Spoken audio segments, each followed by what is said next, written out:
Welcome friends, welcome to our channel My First View.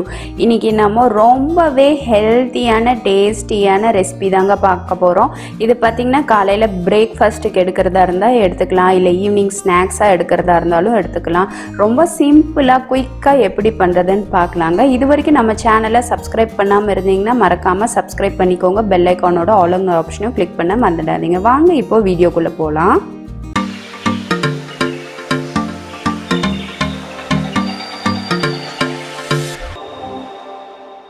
பார்த்தீங்கன்னா நம்ம ராகி மாவு எடுத்து வச்சுருக்கோங்க. இது பார்த்திங்கன்னா நம்ம மார்க்கெட்டில் வாங்கினது தான், வீட்டில் அரைச்சது கிடையாது. இது பார்த்திங்கன்னா நான் இங்கே 2 கப் அளவுக்கான ராகி மாவு எடுத்து வச்சுருக்கோம். இதுக்கு தேவையான அளவு தண்ணி பார்த்திங்கன்னா 3 கப் அளவுக்கு தண்ணி, கூடவே 180 கிராம் அளவுக்கு வெல்லம் எடுத்து வச்சுருக்கோம். இது பார்த்திங்கன்னா நல்லா இடித்து வச்சுருக்கோம். அடுத்ததாக 3 கப் அளவுக்கு தேங்காய் துருவல் எடுத்து வச்சுருக்கோங்க. கூடவே ஒரு 1/4 டீஸ்பூன்லேருந்து 1/2 டீஸ்பூன் அளவுக்கு ஏலக்காய் தூள் எடுத்துக்கோங்க. இதுக்கு மெயினாக தேவையானது என்னன்னு பார்த்தீங்கன்னா வாழை இலை. இதுக்கு இலை ரொம்பவே முக்கியங்க. இது பார்த்திங்கன்னா நமக்கு டிஃபன் இலை, பிட்டு இலைன்னு சொன்னால் மார்க்கெட்டில் கொடுப்பாங்க. அதுபோல் சின்ன சைஸ் இலையாக வாங்கிக்கோங்க. இப்போ மாவு ரெடி பண்ணுறதுக்கு நான் இங்கே ஒரு பேன் வச்சுருக்கேங்க. இதில் நான் முதல்ல 3 கப் அளவுக்கு தண்ணி சேர்த்திக்கிறேன். இப்போ பார்த்திங்கன்னா தண்ணி கொதிக்க ஆரம்பிக்குது. இப்போது இதுக்கு தேவையான அளவு உப்பு இப்போவே சேர்த்திடலாங்க. கூடவே சமையல் எண்ணெய் பார்த்திங்கன்னா 1 டீஸ்பூன் அளவுக்கு சேர்த்திக்கலாம். அப்படி இல்லைன்னா தேங்காய் எண்ணெய் சேர்த்தோன்னா ரொம்பவே நல்லாவே இருக்குங்க. இப்போ பார்த்திங்கன்னா தண்ணி நல்லா கொதிக்க ஆரம்பிக்குது. நல்லா கொதிச்சுட்டு இருக்கும்போது நம்ம ராகி மாவை சேர்த்திடலாங்க. நம்ம இப்போது ஃப்ளேமை நான் மீடியம் சிம்முக்கு மாற்றிட்டு நான் ராகி மாவை கொட்டிடுறேங்க. இதுக்கு பார்த்திங்கன்னா 2 கப்புக்கு 3 கப் அளவுக்கு தண்ணி சொல்லியிருக்கேன். ஒரு சிலது கம்மியாக பிடிக்கும், ஒரு சிலது அதிகமாகவும் பிடிக்கும். அதனால் நீங்கள் பார்த்து அட்ஜஸ்ட் பண்ணிக்கோங்க. 3 கப்புங்கிறது 3 கப்பு மொத்தமாக ஊற்றிடாமல் நீங்கள் ஒரு 2.5 கப் அளவுக்கு ஊற்றிட்டு ஒரு 1/2 கப் அளவுக்கு சுடுதண்ணியாகவே எடுத்து வச்சுக்கோங்க. அதுக்கப்புறம் கூட நீங்கள் உப்பும் எண்ணெயும் சேர்த்திட்டு மாவு கொட்டிட்டு பத்தலைன்னா மேலால் கூட நீங்கள் 1/2 கப்பு தெளிச்சிக்கிறதா இருந்தால் தெளிச்சிக்கலாம். ஏன்னா ஒரு சில மாவு அதிகமாக பிடிக்கும், ஒரு சிலது கம்மியாகவும் பிடிக்கும். அதை நம்ம கரெக்டாக மெஷர் சொல்ல முடியாது. இப்போ பார்த்திங்கன்னா மாவெல்லாம் நல்லா ஒரு கொழுக்கட்டை மாவு பதத்துக்கு ரெடி ஆகிடுச்சு. இப்போ நான் ஃப்ளேமை ஆஃப் பண்ணிட்டேங்க. எல்லாம் ஒன்று கூடி வந்திருக்கு, பார்த்திங்கனாலே தெரியும். இந்த சுடுதண்ணியில் போடும்போதே நமக்கு பாதி வேக்காடு ஆயிடுங்க. இப்போ பார்த்திங்கன்னா லைட்டாக கையில் தண்ணி தொட்டுட்டு பிசைஞ்சு உருண்டை வச்ச பாருங்கள், நல்லா ஒரு கொழுக்கட்டை வைக்க வருது. இந்த பதத்துக்கு இருக்கணும். பாருங்கள் நல்லா ரெடி ஆயிடுச்சு, பதமாக இருக்குது. இப்போ இதை நம்ம ஒரு மூடி போட்டு மூடி வச்சிடலாங்க.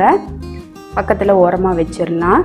இது ரொம்ப சூடாக இருக்குது, கொஞ்சம் லைட்டாக ஆறட்டும். அதுக்குள்ளே நம்ம பூர்ணம் ரெடி பண்ணிக்கலாம். அதுக்கு ஒரு பேன் வச்சுருக்கோம். இதில் 180 கிராம் அளவுக்கு நான் இங்கே வெல்லத்தை சேர்த்திருக்கேன். இது பார்த்திங்கன்னா நான் நாட்டு சர்க்கரை, அதாவது ஆர்கானிக் சர்க்கரை தான் எடுத்திருக்கேன். அப்போ இந்த வெல்லத்தில் கொஞ்சமாக தெளிச்சார் போல் அளவுக்கு மட்டும் தண்ணி சேர்த்திட்டா போதுமானதுங்க. ஒரு ஸ்பூன் அளவுக்கு சேர்த்தா கூட போதுமானது. ரொம்ப தண்ணி சேர்த்திட்டோம் அப்படின்னா அப்புறம் அது குறுக்கறதுக்கு கொஞ்சம் டைம் ஆகிடும். அதனால் நான் கொஞ்சமாக சேர்த்திக்கிறேன். இதில் மேக்ஸிமம் கல் மண்ணெல்லாம் இருக்காது, அதனால் நான் இப்படி சேர்த்திருக்கேன். சப்போஸ் உங்களுக்கு அப்படி இருந்தது அப்படின்னா நீங்கள் இனி கூட கொஞ்சம் தண்ணி சேர்த்திட்டு கரைச்சிட்டு வடிச்சிட்டு அதுக்கப்புறம் இது போல் நீங்கள் கொஞ்சம் கெட்டியாகிற அளவுக்கு பதம் வர்ற வரைக்கும் வேக வச்சு எடுத்துக்கோங்க. இப்போ பார்த்திங்கன்னா எல்லாம் நல்லா கரைஞ்சிடுச்சு, வெல்லம் எல்லாம் கரைஞ்சிடுச்சு. இப்போ இதில் தேங்காய் துருவலை சேர்த்திக்கலாங்க. இப்போ இந்த தேங்காய் துருவல் வெல்லத்தோடு சேர்த்து நல்லா கலந்து விட்டுறலாங்க. இப்போ பார்த்திங்கன்னா நமக்கு பூரணம் ரெடி ஆகிட்டுருக்கு. இதுலேயே பார்த்திங்கன்னா இனி கூட ஒரு ஸ்டேஜ் முறுக்க விட்டு கொஞ்சம் நெய்யெல்லாம் விட்டு எடுத்தோன்னு வச்சுக்கோங்களேன், நமக்கு பர்ஃபி ரெடி ஆகிடும். அதாவது வெல்லத்தில் செய்வோம் இல்லைங்களா, அந்த தேங்காய் பர்ஃபியே ரெடி ஆகிடும். ஆனால் நம்ம பர்ஃபி ஸ்டேஜ் அளவுக்கெல்லாம் வணக்கக்கூடாது, ஏன்னா இது நமக்கு பூரணம் வேணும். அதனால் பர்ஃபி பண்ணுறதா இருந்தால் இப்படி பண்ணலாங்கிறதுக்காக தான் நான் சொன்னேன். டேஸ்ட்டுக்காக ஒரு 1/2 டீஸ்பூன் அளவுக்கு ஏலக்காய் தூளும் இதோடு சேர்த்திடலாம். சேர்த்திட்டு நல்லா கலந்து விட்டுறலாங்க. அந்த பபுள்ஸ் எல்லாம் பாருங்கள் எல்லாம் ஒன்று சேர்ந்து வரணும். கூடவே டேஸ்ட் என்ஹான்ஸ் பண்ணுறதுக்காக நான் ஒரு சிட்டிகை அளவுக்கு உப்பும் சேர்த்திடுறேன். சப்போஸ் நீங்கள் வாங்குகிற வெல்லத்தில் உப்பு இருந்தது அப்படின்னா, ஏன்னா ஒவ்வொரு வெல்லம்லாம் பார்த்திங்கன்னா உப்பு போட்டுருவாங்க, அது போல் இருந்ததுன்னா நீங்கள் உப்பு சேர்க்க வேணாம். அப்படி இல்லாத பட்சத்தில் ஒரு சின்ன சிட்டிகை போதுமானது. இப்போ பூர்ணம் பார்த்திங்கன்னா நல்லா ரெடி ஆகிடுச்சு. அந்த தண்ணியெல்லாம் ஈர்த்து பாருங்கள், நல்லா சூப்பராக பூர்ணம் ரெடி ஆகிடுச்சு. இங்கே ராகி மாவும் பார்த்திங்கன்னா நல்லா மிதமான சூட்டில் ரெடியாக இருக்குது. நான் கையில் தண்ணி தொட்டுக்கிறதுக்காக கொஞ்சமாக தண்ணி எடுத்திருக்கேன். இப்போ ஒரு கொழுக்கட்டை அளவுக்கு மாவை நல்லா பிசைஞ்சு விட்டு எடுத்துக்கலாங்க.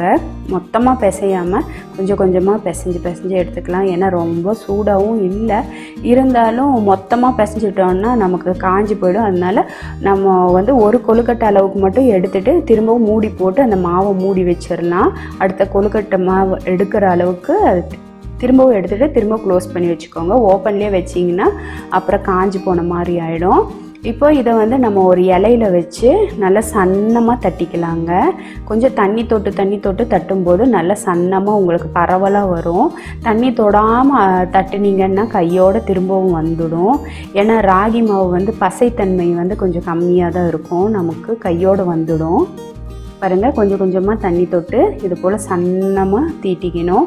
ஏன் பார்த்திங்கன்னா நமக்கு குக்கிங் டைமும் கொஞ்சம் கம்மியாக பிடிக்கும். பொதுவாக ராகி மாவு நல்லா குக் ஆகலைன்னு வச்சுக்கோங்களேன், நமக்கு வயிறு வலிக்கும். அதனால நல்லா வேகணும். பொதுவாகவே ராகி மாவு, ராகியில் நம்ம களி செய்கிறதா இருந்தாலும் எந்த ஒரு ரெசிபி செய்கிறதா இருந்தாலும் நல்லா வேகணும், அது ரொம்பவே முக்கியம். இப்போ பார்த்திங்கன்னா நம்ம நல்லா சன்னமாக தட்டி எடுத்துக்கலாங்க. இன்றைக்கி நம்ம இதுக்கு பார்த்திங்கன்னா தேங்காய் பூரணம் வச்சோம் இல்லைங்களா, அதுக்கு பதிலாக நம்ம சர்க்கரை போட்டு கூட பூரணம் பண்ணலாம். இன்றைக்கி நம்ம வெல்லம் போட்டு பண்ணுறோம், அதே நம்ம சர்க்கரை போட்டு பண்ணலாம். அப்படி இல்லாட்டி நம்ம பருப்பு பூரணம் கூட உள்ளே வைக்கலாம். அப்படி இல்லாட்டி வெரைட்டியாக வேணும், கொஞ்சம் ஸ்பைஸியாக வேணும்னா உருளைக்கிழங்கு பொரியல் மாதிரி செஞ்சோ, அப்படி இல்லாட்டி மஷ்ரூம் ஃப்ரை அது போல் உள்ளே வச்சு கூட நம்ம செய்யலாங்க. அதுவும் நல்லா தான் இருக்கும்.